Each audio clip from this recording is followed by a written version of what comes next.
All right, y'all. This is part two of my LS swap tip. So, yeah, I had put in the wrong O-ring on the pickup tube. Where the pickup tube connects to the oil pump, and I had to fucking take all the shit back apart. I had to with the engine in. It's horrible trying to get that. I had low oil pressure, just in case you didn't see my last video. I had low oil pressure after I put the engine and everything back together, and I narrowed it down to that pickup tube O-ring. So with the engine in the car, it's a lot harder to get that oil pan down where you can get to that O-ring. So I had to take out the transmission mounts, take out the long bolts on the motor mounts. All right, now you don't need no cherry picker or no shit. I fucking use a piece of wood and a floor jack and put it right up under the transmission, where the transmission bell housing meets the engine, right? And I lift up. That was enough with those motor mounts out. Yeah, look at that exhaust. Yeah, so yeah, there's the so I put the jack like right here. Right there, right where that shit meets at. And it was fine. Jacked up the whole engine, the shit went up in the air, jacked it up just enough to get that and actually the oil pan raised up like a nice amount too. Where the engine raised up a nice amount too, where I could get to that O-ring relatively easy. Of course, I had to take out the fucking harmonic balancer and all that shit, but hey, if you got the tool, it really ain't shit. You just take the bolts out and fucking, you're good. Put that O-ring in there, man. Put the oil back in there, man. Car, man, purr like a fucking kitten. You just don't know the feeling you get when you rebuild your whole motor from scratch and it runs good. Like, man, it's a feeling like no other that you'll ever have in your life, I swear. Another tip I'm going to give you on the power steering. So if you're doing LS swap, right? The power steering shit, so 9 times out of 10, the junkyard, wherever you got it from, your engine from, they just fucking cut that power steering line, right?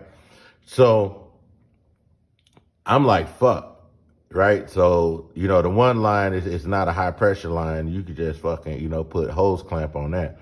But the other one that goes to the gearbox, I'm like, shit. So first I tried to use a fucking compression fitting, and that worked somewhat. It was still like a small little leak, but see, I didn't want a chance to get fucking down the road somewhere and that shit come flying apart. Now I'm fucked. But it was just as easy as fucking going to AutoZone. Hey, telling them, hey, I need a power steering line for a fucking 2004 Yukon. I didn't think that it was gonna fit because of this 1978 gearbox. Well, shit, man, I got that fucking line, that shit bolted right up. So just go get the power steering line for whatever truck or wherever you get that engine out of. There's a good chance that it may fit. All right. So another thing, I had to change the drive shaft. I had to get the drive shaft.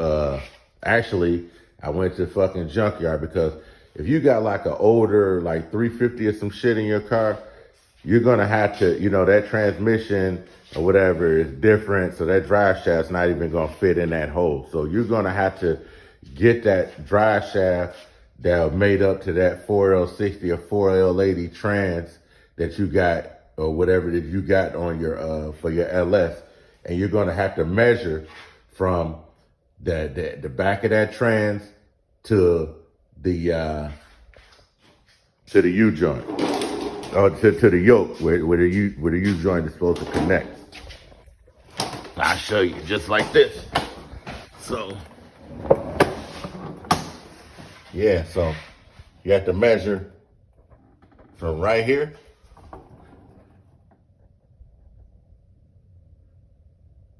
basically where that bottom bolt is at, where it bolts up at,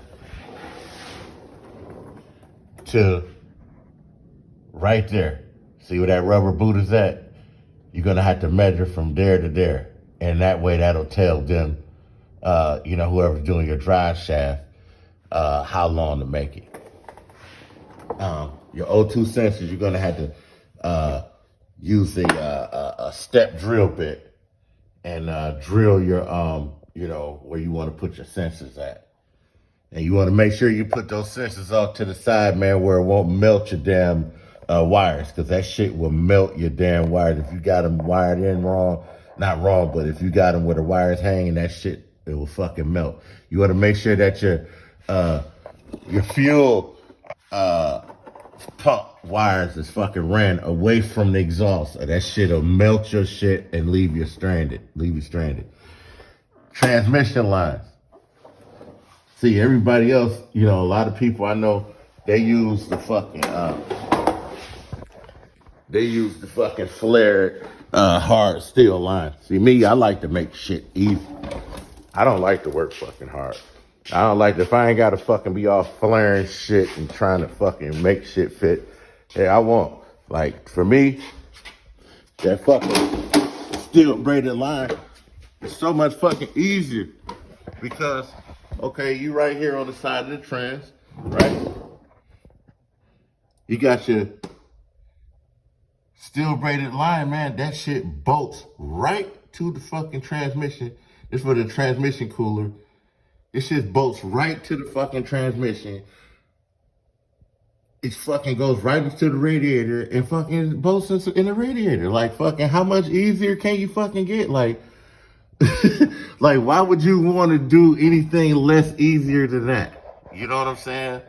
So, I fucking use that steel braided line and shit, man. It's all easy. Like, I'm not going to put it in the description because all you had to do is fucking go in and put in 4L60 steel braided transmission cooler lines.